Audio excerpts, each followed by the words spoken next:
கத்திரிக்காய், வெண்டைக்காய், அவரைக்காய் 3 செடியுமே ஒரே டைமில் தான் கார்டன் பெட்டில் வச்சுருந்தேன்.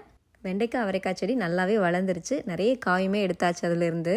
ஆனால் கத்திரிக்காய் செடி என்னன்னே தெரியல, ரொம்ப ஸ்லோவாக தான் வளர்ந்தது. இப்போ தான் காய் வைக்க ஸ்டார்ட் ஆயிருக்கு. இந்த கத்திரிக்காய் டேஸ்ட்டு சூப்பராக இருக்கும். ஆனால் குட்டியாக இருக்கும் போதே எடுத்துடணும், இல்லைனா முத்தி போயிடும். கீரையிலே எனக்கு ரொம்ப பிடிச்ச கீரை முருங்கைக்கீரை தான். அதை வீட்டில் வளர்க்குறதுக்கு தான் ரொம்ப நாளாக போராடிட்டு இருந்தோம். இந்த இயர் நல்லாவே வளர்ந்துருக்கு. அதனால நிறையவே கீரையும் கிடைக்குது. இன்னைக்கு சமையலுக்கு வீட்டில் கிடைச்ச காய்கறி வச்சு தான் பண்ணியிருந்தேன். வெண்டைக்காய் புளிக்குழம்பும் கீரை பொரியலும். ஃப்ரெஷ்ஷான காய்கறியில் சமைக்கும் போது ஒரு தனி டேஸ்ட் தான். இன்னைக்கு ஒரு அன்எக்ஸ்பெக்டட் கிஃப்ட் தான் வந்திருந்தது. எனக்கு ரொம்ப சர்ப்ரைஸாகவும் இருந்துச்சு. ஃபர்ஸ்ட் ஒரு கிரீட்டிங் கார்டு, அதில் தமிழில் தான் ஒரு கவிதை எழுதியிருந்தாங்க. என்ன எழுதியிருந்தாங்கன்னு படிக்கிறேன், கேளுங்க.